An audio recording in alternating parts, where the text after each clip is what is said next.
विभागीय मुख्यालय असणारे अमरावती शहरात जिल्ह्यातून हजारो महिला विविध कामानिमित्त येत असतात. त्यांना नैसर्गिक विधी करण्यासाठी कुठलीही व्यवस्था नाही, त्यामुळे महिलांची प्रचंड कुचंबणा होत आहे.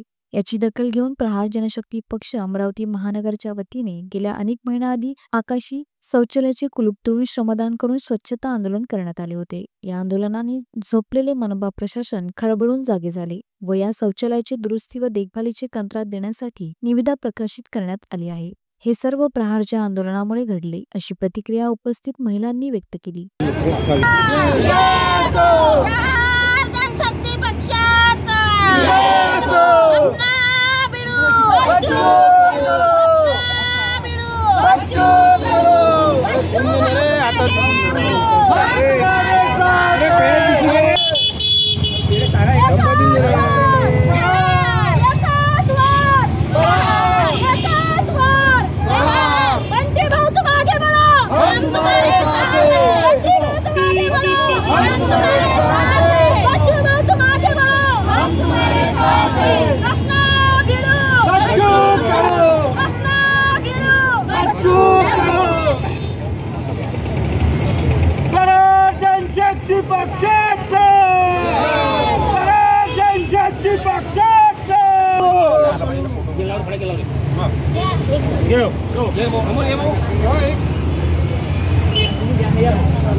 आपल्या सर्वांना माहिती आहे की गेल्या 2 वर्षाआधी अमरावती महानगरपालिकेने अमरावती शहरातील 5 मुख्य ठिकाणी आकांक्षी शौचालय सुरू केले होती.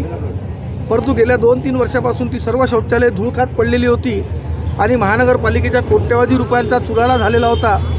प्रहार जनशक्ती पक्ष अमरावती महानगरच्या वतीने या संदर्भात आम्ही आवाज उचलला. आपण सर्व प्रसार माध्यमांनी त्याला योग्य ती प्रसिद्धी दिली आणि झोपलेल्या मनपा प्रशासनाला जाग आली आणि आज मनपा प्रशासनाने या संदर्भात निविदा जारी केलेली आहे, टेंडर जारी केलेले आहे.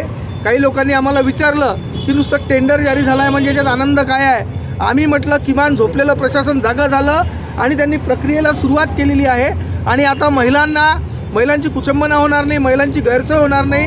ज्या काही नैसर्गिक विधी असतात त्या करण्यासाठी महिलांना आवश्यक त्या सुविधा या ठिकाणी मिळणार आहेत आणि प्रहारच्या आंदोलनाला यश आल्यामुळे आम्ही या ठिकाणी महिलांनी हा जल्लोष साजरा केला आहे आणि महिलांनी माननीय बच्चूभाऊ कडू, प्रहार अमरावती महानगरपालिकेच्या, अमरावती महानगर पक्षाच्या सर्व पदाधिकाऱ्यांच्या या ठिकाणी पेढे वाटून अभिनंदन केलेले आहे आणि मी पुनश्च सर्व प्रसार माध्यमांचा आभार मानतो की त्यांनी या गंभीर विषयाची दखल घेऊन वेळोवेळी याला प्रसिद्धी दिलेली आहे व प्रहार जनहित पक्षाचे आभार मानले आहे. यावेळी महानगर प्रमुख बंटी रामटेके, जिल्हा प्रमुख वसु महाराज, प्रदेश प्रवक्ते जितू दुधाने, संपर्क प्रमुख गोलू पाटील, संघटक श्याम इंगडे, शहर महासचिव अभिजित गोंडाने, सुधीर मनके, मनीष पवार, शेषराव धुळे, विक्रम जाधव, समीप तायडे, अजय तायडे, नंदू वानखडे, कुणाल खंडारे, धीरज पिंजरकर, तन्मय पाचघरे, कविता भुसन, नीता इंगडे, सुलभा तेलमोरे, आरती देशमुख, प्रीती गवई, उज्ज्वला तायडे, बबिता वाघमारे, सुनंदा इंगडे,